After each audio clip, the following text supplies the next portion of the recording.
Omukulembeze gwe bagenda otuwa agenda kujja ne sente zibali mu kutuba kole kubanga bali muzikunganya. Bulole supplementary ziri mu budget ya mu parliament. Bakunganya sente zibagenda okozesa okugula banna Uganda mu kalulu.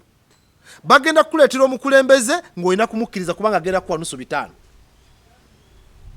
Tuli mu kuwoza simanya biki muhozi tajja tufuga oyo mwana tajja kufuga already ye president. Banna Uganda tulemedde kiraba. Abulako kimu officially mtu alakolo kulayira.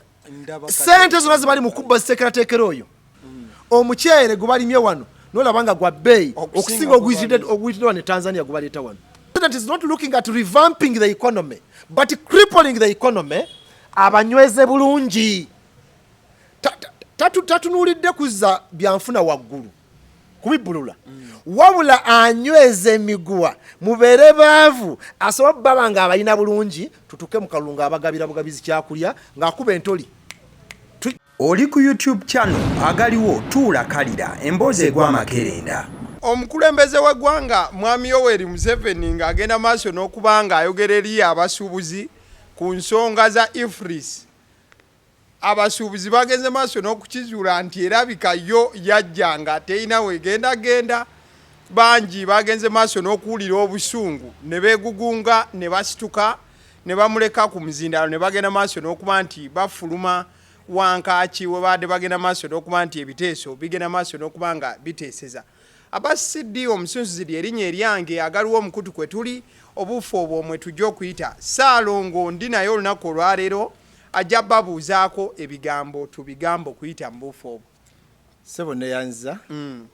nkwebaza emirimu gy'okwasaganya. Amiina. Nalaba emirimu oli gye wakola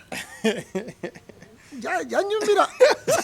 janyumira emirimu gwe yagikola okusinga manya bintu bya mututwala speed obene Robert over style oli mutujja mu analog kati nina speed je mutwala naye ndoza obuyiya kintu kikulu being innovative kintu kikulu wakati abantu ate kino ate ne wano omuntu w'omusanze omukikubira ne mweyongera abantu bafuna information. I think that is a new innovation which is commendable. Namwe abakikola mbanga ddala mwewaddeyo kikola. That is so wonderful and good. Mamina. Kale atutandikirawo ku lukiiko olwabadde olunaku ejjo ekololo Mwami Museveni yatudde n'abasuubuzi ebigambo birabikanga ate still tebinabaako nkyukakyuka wano woli kyekitebe kya national economic mark the word economic national economic empowerment ebigambo biri bwokwata national economic empowerment economic ki empowerment kati ensonga zonna ezikwatagana n'ebyenfuna politics w'ebyenfuna ekitebe kya ate nga kirizagana ekinakyusa eggwanga lino okukwata obuyinza bwe twagala yagala gana tulina kubanga tuli economically empowered twagale tugaane kubate abantu balina engeri gye nti ffe tuli mu byanfuna byokka mu byenfuna mwe tugenda okuyita okutwala obuyinza katwagale katugaane. Mwami Museveni wamulabye ekkololo n'obuyinza n'abagamba ne bagate muntiisatiisa tumaze wano kuntiisatiisa power ali mu byanfuna but power twabagamba wano ffe tuseka busesi bannaffe abasuubuzi bwe tuba twogera batuyita ba byabufuzi era ne bagattako okugamba nti bo bakowa ebyobufuzi naye njagala kinnyonnyola olwayiro nkiddamu nogulinga gwa 10 kuba buli enfuna omukisa nkyogerako mu nsi ezikyakula ebyobufuzi bye bisalawo ebyenfuna era bannabyabufuzi basalawo ani anaagaggawala n'ani anaayavuwala. Mu nsi ezikuze abalina ssente be basalawo ani anaabafuga oba anaabakulembera ezikuze era beekolamu omulimu ne besula ne sseegamba bwe tumwagala twagala ono and they make sure gwe baagala ayitamu. Kati mu nsi zino ezaffe ebyobufuzi bisalawo ebyenfuna kati buli lwo neglecting buli lwesulye gwa naggamba ku byobufuzi ebyenfuna tugenda kwasaamu. Tunuulira bangi wano abali abagagga gavumenti bateekako olukongolo bangi bonna baagwa bangi. Omwine Sulaiman Kigundo omugenzi yatuuka okufa nga bamugyeko buli kintu kyonna ky'alina banji sijja kumenyamu kuba bakyalimu bakyali balamu saagala kumenya mannya gabo kubazza mu okitegeera naye nga byanfuna bya bufuzi bye bibakubye okubaavuwaza tulina regions ezibadde engagga ng'oggyeko Buganda Teso oba Eastern region eyo Teso sub-region ye region yali ey'okubiri mu bugagga mu Uganda mu biseera biri abakoloni nga batuta Teso nga bayina ente balimi nga ye region ng'oggyeko Buganda nga ye region ey'okubiri mu bugagga mu Uganda olwero genda obuze ekifumu kye balimu bebamu ku region esinga okubeera enjavu ddala bya bufuzi ebikubye ebyenfuna kati gwalowooza nti oli mu business naye ebyobufuzi tebikwatako bwe tugenda okwogera bannabyabufuzi bwe tugenda obayita twegattako tukole omulimu gw'ebyobufuzi ogukyusa embeera abo bannabyabufuzi fe tebitukwatako kati jjo byabakutteko era wenabadde nasase nyina benabadde nabo nenseka nengamba naye bwe twakola press conference ku Monday twabagamba nti abagende wa mwami president mubeere nga munywedde ku kikye mwagala ate mukisimbeko amannyo muleme kusabuka busabusi batuuse wali bavuma nabbanja bavuma palamenti bavuma banti kati Museveni boovuma be bamukolera takataka actually bebakola egyo emivuyo eyo situation gye tulimu bannayuganda bano boovuma be bakitekiti baayo parliament yeyise emisolo giva mu bbanga giva mu executive represented over by the president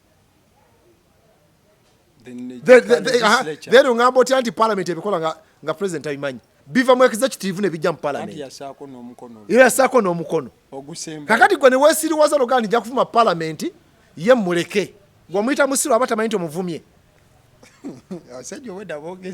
nabalabye era nenseka ne bavuma nabbanja ne bavuma yani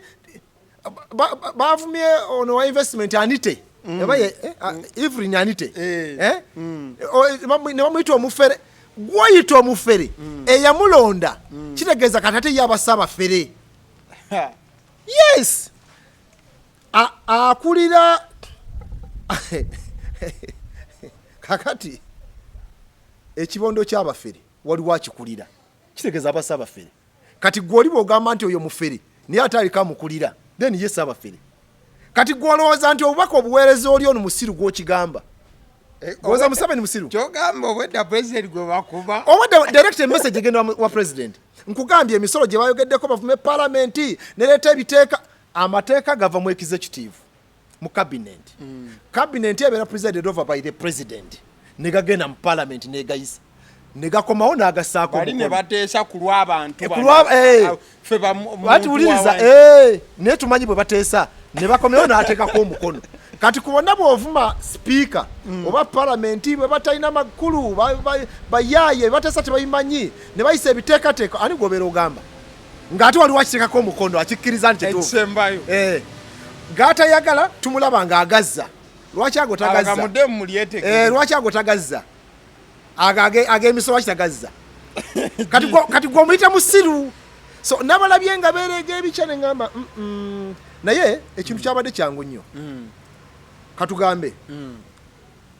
tetwagala ab'amafactory kujja mu distribution kujja mu wholesale kujja mu retail kujja mu hawking oba mu kutembeeya okay baalisaye president tusaba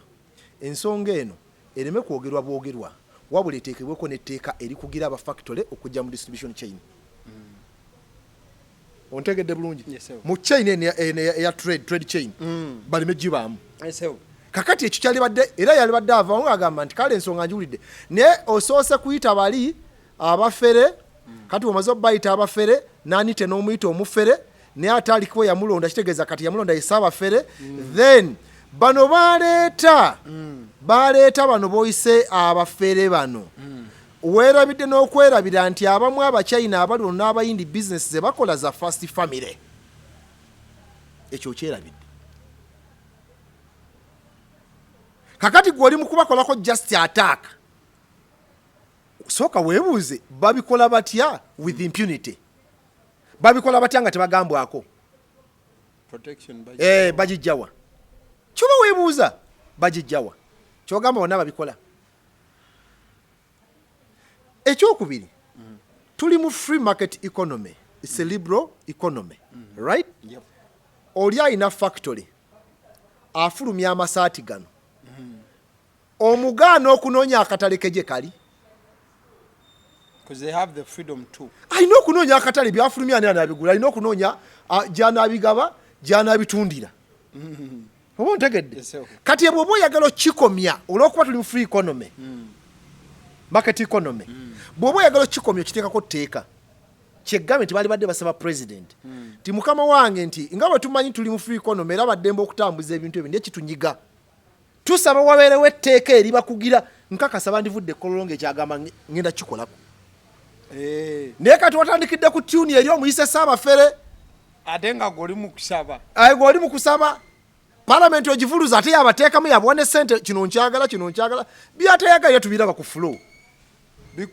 bikomawo n'atabiisa erya wage bill yali alitaddeko omukono minimum wage bill yali alitaddeko omukono kale owabisayininga tamanyi lwaki otayiteekako omukono anti ekiva mu palamenti ateekako omukono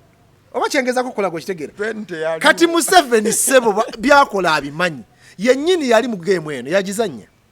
era olowooza okuba kuŋŋaanya awo ebigambo byabagambye Kasayija minister wa finance yatoswa bibagamba ye minister wa trade wamulabyewo wabadde Nabbanja wabadde minister wa Kampala ensonga zabadde za Kampala bazadde z'abasuubuzi zabadde za Kampala zabadde z'abasuubuzi abamu bavudde Mbalala abavudde gulu babadde bamentioninga awo basuubuzi kino kikwata n'ali lwaki minister wa Kampala yazzo okuyita Nabbanja lwaki minister wa trade si yazza nnyonnyolera ebyobusuubuzi because bano basuubuzi kino kirimu bino nti minister w'ebyobusuubuzi tabinako nakakwate n'ebigenda maaso tabimanyi naye ow'ebyobusuubuzi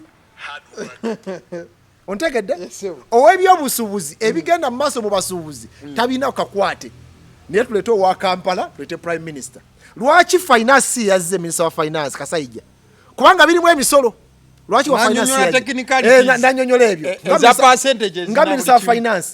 yowe byensimbi era twandira Ramadhan Gobi nga nnyonnyola nga ali technical owa finance wamulabyewo kyabuuse wano nekigenda mu kwogera kwa president nekireeta mu lujoki wa URA. It's a political game. It's not an economic game. Kati abantu banategeera bino ebigenda mu maaso, this is a political game, not an economic game. And the president is not looking at revamping the economy, but crippling the economy. Abanyweze bulungi. Tatunulidde kuzza byanfuna waggulu kubibbulula wabula anyweze emiguwa mubeere baavu asobola baba nga abalina bulungi tutuke mu kalungu abagabira bugabizi kyakulya ng'akuba entoli tumanyi bulungi kasooli ka musoolini ke batugamba yamaanya enkoko bwe yamaanya enkoko n'ajjako ebyoya byonna n'agirumya enjala n'amala n'ayimirira n'akwata empeke z'akasooli n'atandika okuzisuula bw'ati kati enkoko ate nejjange n'okulya kasooli kubanga ye yamugaba ate yagimanyizaako ebyoya kati bwe mala okulya nejja mu magulu gefuna akabugumu naye yagigyeko ebyoya empewo n'egifuuwa n'agirumya enjala kakati the same person yagabe empeke z'akasooli bambi nejja n'eri ate ewuwe ate yagirumizza enjala bw'amaze okukola ekyo n'emagulu nejja n'agiwamba ate yagiwa akabugumu naye ate yagigyeko n'ebyoya. Kati eyo ye game mwali Museveni gyali mu kuzannya mbasuubuzi ne Bannayuganda. Is the film star. Is the film star. So kati bwetugamba Bannayuganda nti ekiri atabaala neyasigadde kimulya. Oyinza okulowooza nti Museveni atulugunya bannabyabufuzi ajja bakwata abakuba emiggo abajjemu enjala babagalye mu makomera gw'omusuubuzi kuba oganye bya tebamu obutereevu kakunyigire mu misolo. Import duty eri ku 35%.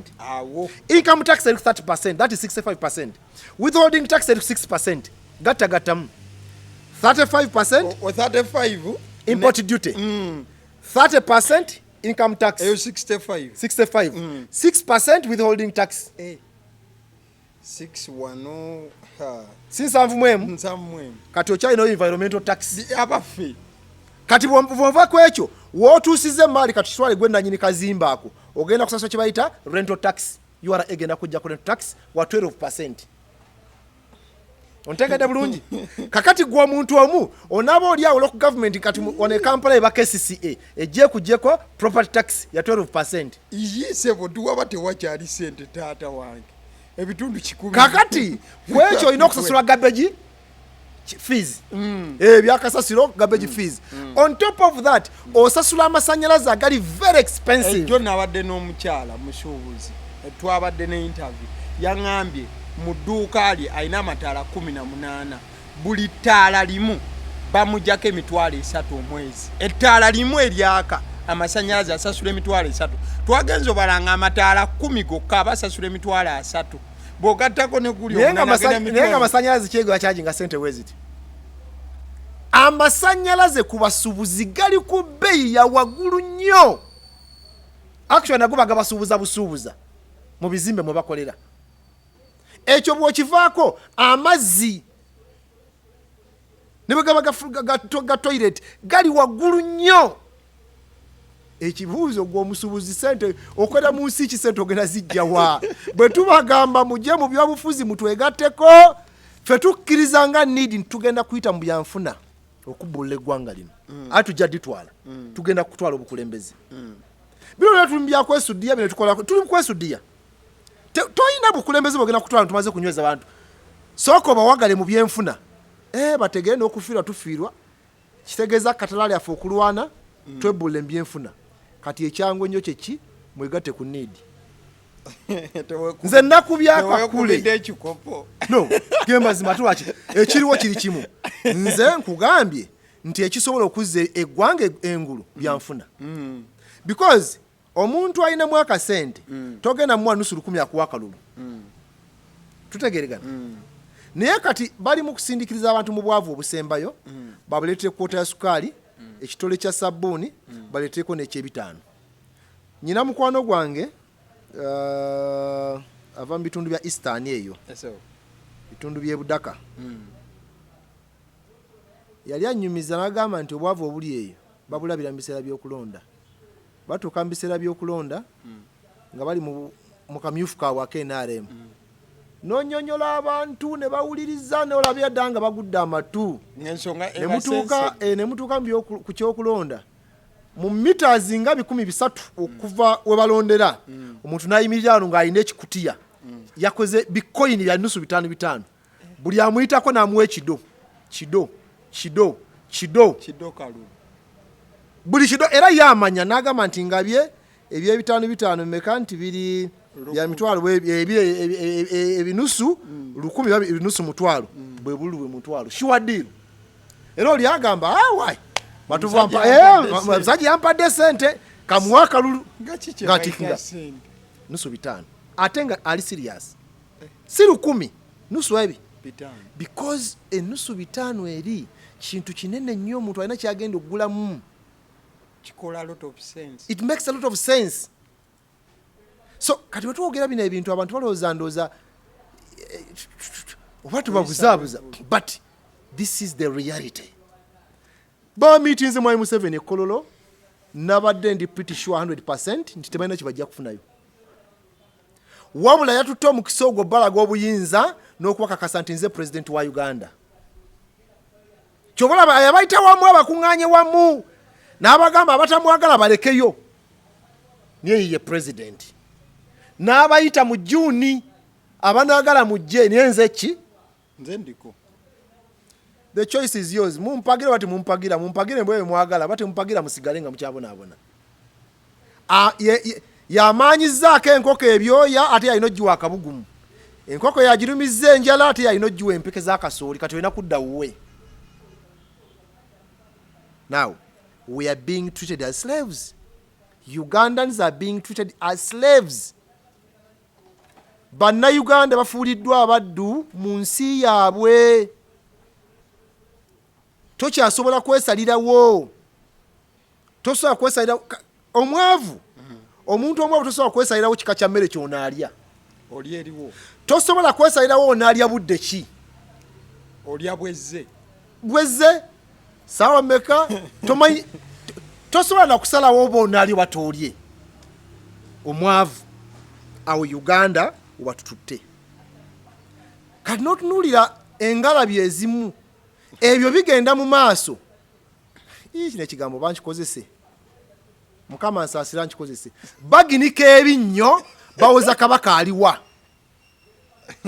luyalenga bino bigenda mu maaso obuuza kabaka aliwa obadde ogenda mulya bifi taata olulimi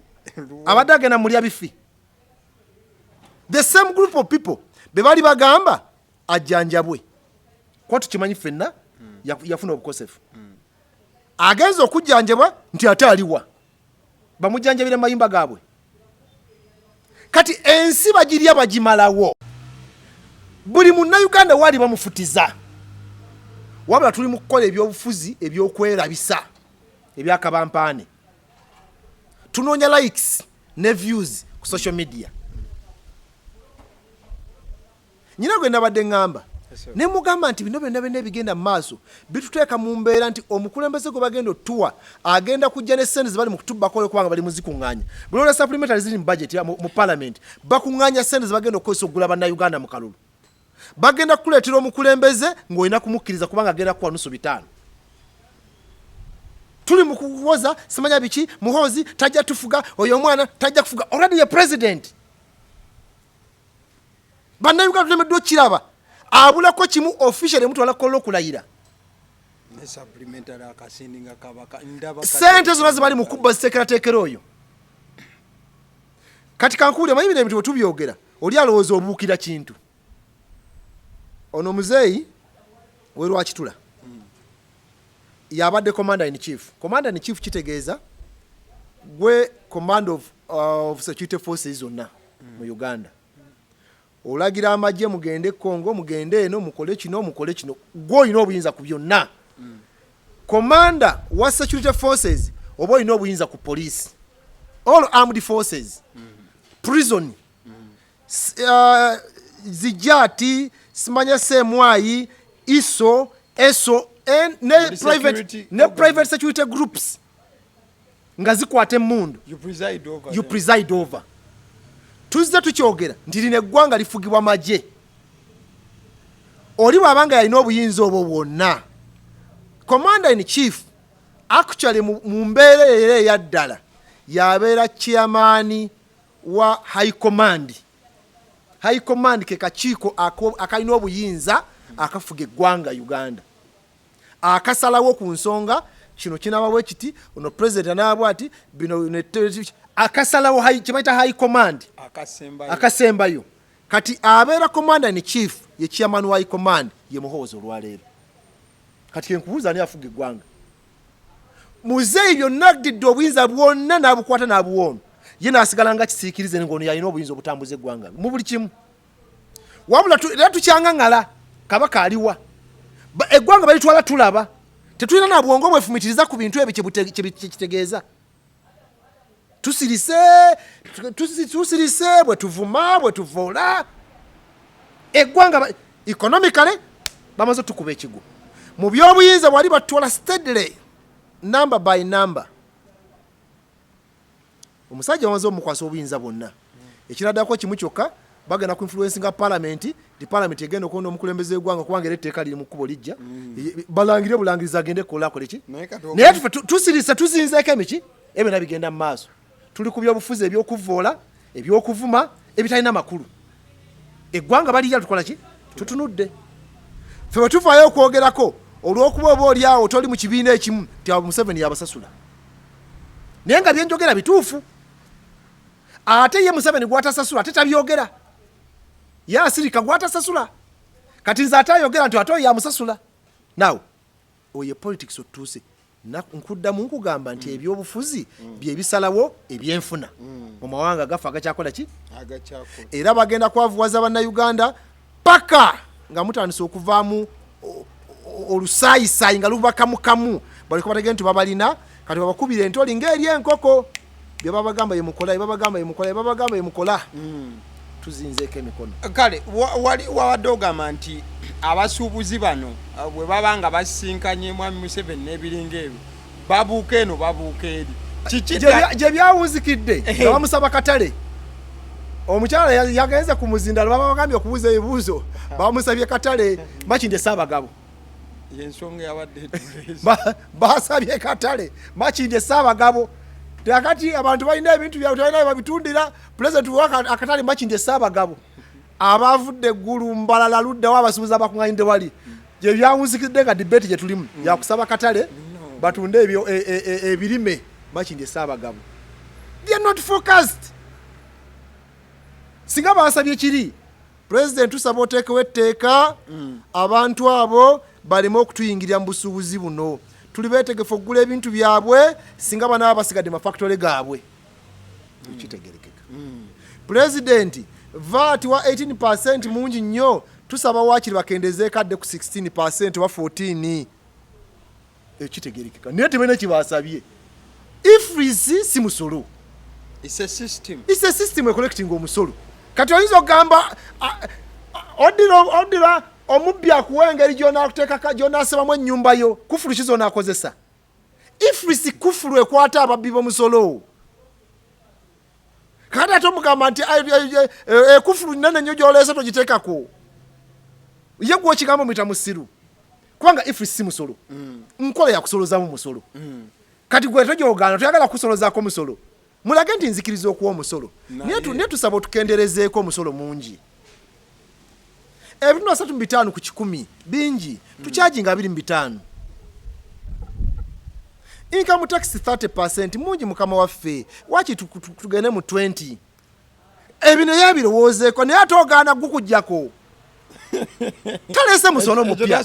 talese musolo mupya kugambye nze mpa omusolo gwange kati gwe kaya n'ogamba omusolo mungi mukama waffe president n'amasanyalaze biru ziri waggulu n'amazzi biru ziri waggulu tusaba obirivising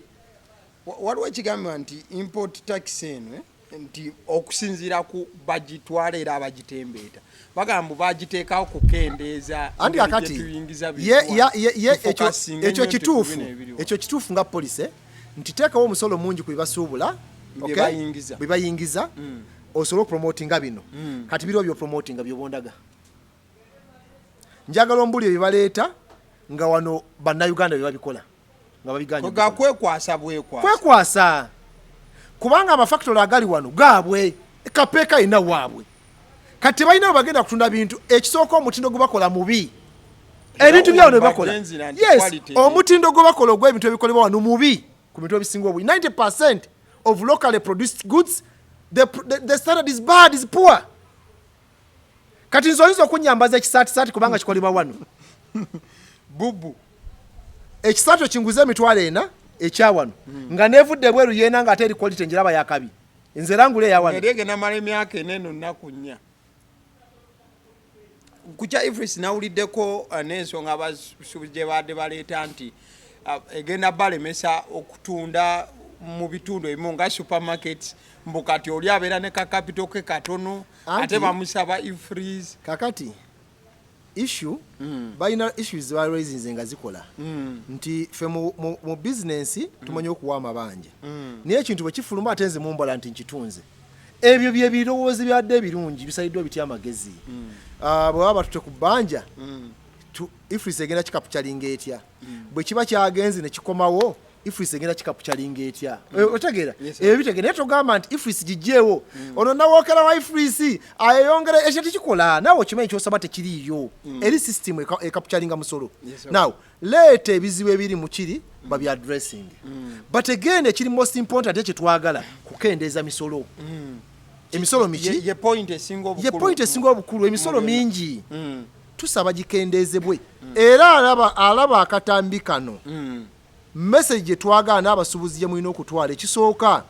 bateekewo etteeka kuba amafactory abajja ate paka mu kutembeeya mu distribution mu wholesale nyumba ku nyumba awo etteeka likole ki tulifune ekyokubiri omusolo guli mu miteeko mingi nnyo ate nga nagwo mungi tulabe bwe tufunza wakiri emiteeko gino tuwe ekika ky'omusolo kimu ne bwe kibanga kale kigizeemu ne tumanye nti wano wetu tukola ki gireme kubanga misolo mingi nnyo egiconfusing abantu ate nga mingi in terms of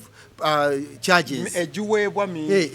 emiteeko mingi kyokka nagwo gwennyini ne gubanga mungi gubala 35% nobala 30% nobala 18% nobala 6% 12% okitegeera bingi kati mu lukiiko luno lulabikanga gwe terwakusanyusiza ku ntambula gye lwatambudde terulina bye lutantusanyusiza kubanga lwagenza okubeerawo nga mmanye ekinaavaayo nakyogedde wano ku maani mu lukiiko lw'abannamawulire naye bagamba tewali kye mugenda kujjo actually my message was abasuubuzi bannaffe mugenza okuteesa ne president naye mutegeere nti muteeseza ku lw'abannayuganda kubanga bebagula ebintu byammwe tubasaba mubeeyo n'okuteesa okuvaamu nga kwa simba n'ebibala ebikwatibwako omuli bino wammanga bino byenkugambye tufune etteeka erikugira bali okujja eno okutambuza ebintu abo abachina n'abalala ekyokubiri emisolo gino emingi mu miteeko gyagyo gikendeezebwe ate ne charges okuba nti ziri waggulu nnyo mu percentage za 35 zikendeezebwe tudde mu 25-30 tuberenga omuntu tuwa emisolo gitugamba nti giri fair sajja tufuna abantu nga bangi abasobola okuwa emisolo than okufuna emisolo ng'okyajinga sente nyingi n'ofuna abatono abagiwa n'ofuna abagidooginga nga bangi okitegedde ekyo nze nadde ndowooza abantu abakola bibategeera ne batuuse eri bali mu kuwalalira palamenti bavuma baminisita bali boovuma oli omusajja yabalonda be bakola takataka we ebyekiyaye be babikola ababimanyi. So according to you there was a lot of disorganization. Ate batandikiddewo disorganization yaabwe ne beekubajje babadde bakifuze mu ngeri ennungi ate bwe yagenza okutandika okwogera ne bamuŋoola kati nadda mu state ye entuufu gye yajjiddemu naye wali badde bayinza okukwatibwa akafansonyi n'agamba kasaba ekyanze n'atuula bulungi mu ntebe ye ey'obuyinza agamba kati mbayina oba kitegedde. So tulowooza baba bagenda kuddamu kumusisinkana babeere very composed babeere very clear ku kye baagala musabe ensonga nnya omusolo guno gukendeezebweko otukyajinga sente nyingi era mu state ng'emiwendo gye mulaba egiri fair. Ekyokubiri tugambe twagala etteeka erikugira bali okujeeta eno ebintu okay. Ekyokusatu tugambe nti bannaffe abalina amafactory wano bye bakola nabo omutindo bagutereeze twagala obbagulako twagala okukola ki ne batereeze omutindo niyo badde okimanyi nti ogenda n'ogula seminti akolebwa wano nga wabbeeyo okusa ku seminti gwoimportinza okuleeta obulezi sukaali ava wane waffe ejjinja okay kwasijja kumenya amakampuni sukaali ava wane waffe ejjinja n'olaba nga wabbeeyi okusinga sukaali gubasuubudde Brazil ava Tanzania gubaleta obulezi omukyere gubalimye wano n'olaba nga gwa bbeeyi okusinga oguyitidde wano Tanzania gubaleta wano. Ekyokubiri gwa bbeeyi ate gulimu amayinja mubi quality si nnungi ontegedde bulungi. So ebyo bye bintu babasaba bagambe nti nedda nti ekitongole ekikola ku by'omutindo kirabe nga kiraba abantu bano tayiro ze bakola zikumuuka bukuumuusi si nnungi. Kyobola oli azeeta okuva Italy azeeta okuva Dubai nawa ate ne ziba nnungi ate nga za bbeeyi ntono okusinga ate zibakoleddewa wano. So nze ndowooza ebyo ebintu balina okusaba nti bannange ekitongole ekikola ku by'omutindo kirabe nti ebintu ebifulumizo biri ku mutindo naffe tujja kubigula. Ekyokubiri olw'okuba cost of production eri high in a way nti amasannyalaze gaba ga bbeeyi amazzi ga bbeeyi n'endala charges ezireetera ebintu bino ebikoleddwa wano okuba eb'ebbeeyi amazzi gasalibwe ebbeeyi amasannyalaze gakendezebwe ku bbeeyi naffe tusobole okuba tusobola okwafoodinga okugula ebintu ebyo. Kati bw'ova n'ebiteeso byo nga bina era atula n'asirika n'agamba leero bannina naye gw'osaba akatale emakindi esaabagabo gwe weebaza they were totally confused. Muli mu kuvuma wazze kusaba ate ovuma ng'ate gw'ozze okusaba kimanyi kawenkene oli kawenkene omuvuma yabayamye n'obbayamawo n'abatabakwatirawo omuvuma. Nga tukyali mu line ey'ebyenfuna ng'ekyo tukimaliriza nalabyeko gye buvuddeko tubadde tufuna obumesagi ku masimu gaffe Airtel ne MTN ekya mobile money nti kati tugenda kutandika okubeera nga buli wogenda okugyayo ssente akakadde kamu olina okutwala national ID yo ne woba oteekako buteesi. Waliwo drive ndala ya musolo guyinza kubanga gwekwesaawo munda? Tewaliwo musolo mulala naye ekyo manyi kati bw'ojja okufuna wano information mba njagala ngikuwenga bweri nga teyeekwese. Ensonga eri awo ya byabufuzi. Tugenda mu season ey'okulonda. Bakimanyi bulungi bannabyabufuzi batambuza ssente ku ssimu. Mobilization kyatandika eri emabega byawo kutuwaka gitwavanga banoonya etteeka lye banaateekawo n'okulayika era ne batandika okugamba okugiyo ssente cheque tesukka milioni 2 bazze babiteekawo mu banka cheque tesukka milioni 2. Kino tekiriwo ekikakati ekirekesaawo national ID. Bagenda kulaba Matovu ono tulaba ajjayo ssente aweerubaga ka mobile money niyo olunaku agiye emirundi 2 ate zisukka milioni 4 ziri milioni 4 naye mu wiiki ajjayo emirundi 6 ajjayo ssente akakadde obubiri azitwala. Kati kyangu okutracinga ani atransactingiraawo era avaawa tutegeraganye. So mucho kigenda kubayamba okutrackinga entambuza ya ssente ne baani abazitambuza. Babeerako be balinamu interest. Bazitambuza bazitwalawa era be baani. Some kind of consolidation still. So kati kyekiteekesaamu kino. Okay? Okusoomozebwa okukirimu kuli kumu. Waliwo abali mu nkambi z'ababundabunda ba refugees. Abantu aboperatinga mobile money zino bamanyi kaadi z'ababundabunda bwe zifaanana. Gwozimanyiye? Nze nagirabako n'omukisa. N'omukisa agirabako. Nagirabako n'empapula bayina empapula eziva wa prime minister. Kati bameka abazimanyi ezo abazirabako. Kubanga bagamba oba alete kaadi ye eyo. Bwe naagikolera ku NASA banaagiraba. Ekyokubiri bwe mba ndeese kaadi yaye nga ya NASA yo banaagiraba bana ba mobile money balina obusobozi obwo across the country. Akuma akakebera ate bakayina akola ku simu ye sente mekazo yagala kakadde mpa ID yo nga njimuwa ninga kichupuli nga njikuddiza nga nkwa sente ngompa sente nga tukimaze. So bagezaako kuyiiya engeri gibaso okukwatamu abantu abatambuza ssente zo kwate sambula munene sambula mukakadde bukadde bubiri tobola abateko threshold nga ya milioni 4 transaction tesuka milioni 4 olunaku bamanyi tosobola kukozesa simu emu ku ekyo. Kati bonakozesa simu gw'omuntu omu okozesa gundi ezenjawulo kiyinza obutasoboka. So bagezaako kumyumya nagambye nti kyonna byonna ebikola bya kumyumyula byanfuna kumyumyula byanfuna paka buli ewali bamyumyule. Kakati lowooza obadde okimanyi nti abantu bangi tebalina national ID. Ekyo kituufu nnyo. Waliwo ne ze baatulaga nga ziri muwendo oba mumeka nga zaasiranira eyo kyekimu ne gundi baali bagenda kwokya passport wano. Kati tebalina ID. Njagala kuweereza ssenga emiliyoni mu kyalo agende Masaka bamujjanjabe talina national ID afe oba ssente kati nzikwate nziteeke mu nsawo ninye bbaasi ngende. Era omugezi wandaba ne kabando wano akomutwalo kazimbye wano tagenda kungoberera paka Masaka nkubiraawo mu makati kati awo naye ssente nga zitutte. Olabye security gye tukomezaawo kubanga tuwe embrace nze technology nti tukyatambula na ssente tusoziweereza obuweereza. Kati wetegeze mbanyi na milioni 3 nga njagala genda kuwa beewaka mu kyalo batwaleko omwana mu ddwaliro n'okusasula fiizi z'abato bange nyina kuziri kulinnya nazo omuyaya akulabe nti ozirina agende naawe sure deal kubanga ozirina. Insecurity bagikoze eki bagikomezaawo. So tulowooza nti ekintu kino bakyagala naye tebakyetegekedde bulungi era kirimu ebirumira bingi. Lyali teeka lyayita mu parliament. Lyazenga directive yazze bwetyo. So sekyayise kuki? Of course abaana baagala okyongera ku level endala bajalifula etteeka. Naye kyonna kye kiri abantu bangi ID zaabwe ziri mu bamanelenda tebagenda kufuna ssente. Anti lyaga terikola tebikola bangi bazirina. Twakolako press conference wano tuzirina omu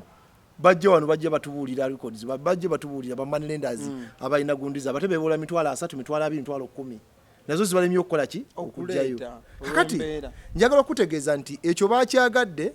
n'ekina ebizibu byakyo kigenda kukomyawo insecurity ekyokubiri kigenda kwongera okuleetera abantu duli mbadde nfuna ssente nensereka ku ssimu nesiba nazo mu nyumba naye kati ndi mu kyalo natunza akate kange obute wange bubiri ssente zaali badde ku ssimu ne manti zineraliikiriza nyina kugira kifundikwa niwe naaba ne ID nyina kuwalazo kifundikwa wali zibeereyo eri kuba actually ID sigirina bazindeetedde wano mu mpeke abasuubuzi bazindeetedde mu mpeke ne bazimpa kambeere nazo kati tulinamu ekizzukulu ekyavudde e Kampala ekifuwafuwa mwawo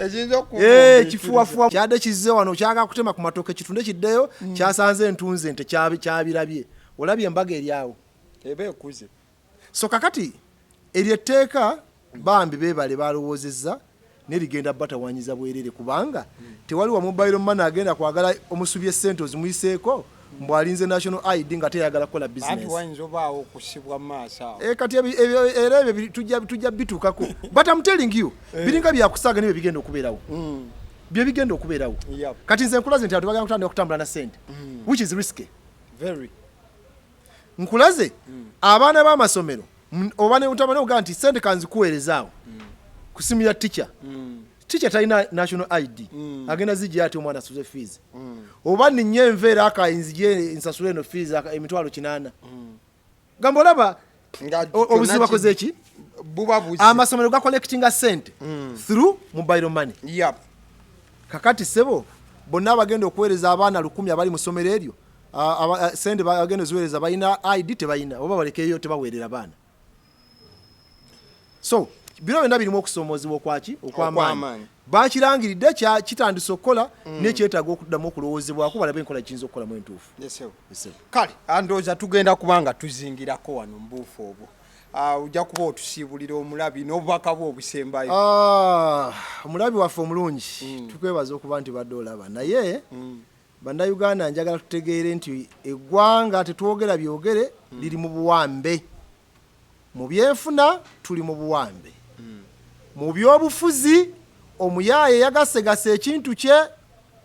mutabani we akina mu 5 babulako kumulangirira kololo mu butongole kati bwe tuba tukyali mu kubuuza ebibuuzo ebitalina makulu n'okulerenga n'okuzina tulowooza nti waliwo n'abitukolera teri ajja bitukolera ate tulekeraawo okumalamu abalwanyi amaanyi oli bw'aba alina eddoboozi kubanga mu nkola batugamba bannaffe abayisiraamu nti ekintu bw'oba tokyagala osobola okukozesa emikono gyo n'okitoolawo n'okiteeka ebbali kitegeeza mu ekyo mulimu okulwana n'ebirala kozesa amaanyi go kijjeewo bw'oba tosobola kulwana oba kozesa amaanyi go bamikono gyo kijjawo kyogereko abantu bakitegeera bakyawa bakikole ki kati bw'oba tosobola kukyogerako kikyawe mu mutima gwo nnyo naye kati gwe tosobola kukozesa mikono gyo naffe abavaayo ne twogera ne mutumalamu amaanyi n'okukyawa tosobola kukyawa kati kitegeeza nti eggwanga tugenda direkera abo abalifudde eryabwe balyenywereze gye binaggwera nga bannayuganda tufuuse abaddu baabo abali mu buyinza tufuuse abaddu tufuuse momboze era ababundabunda mu ggwanga lyaffe kubanga n'abavaayo okulwana mubakuba ku nsolo butto ebigambo bya Ssalongo Matovu tebigwa malojja omusajja akuva wano ku Need Party ndoze ensonga ogenze maaso n'okubanga oziwulira kyokkiriziganya nakyo weebale kyotakkiriziganya nakyo teekawo bubaka bukyalenjinga ekyo manyi batera okufulumya ebigambo tebitera kuba byangu abasidi omususuzi lyerinnya eryange Rukia yabadde ku camera. Thank you so much.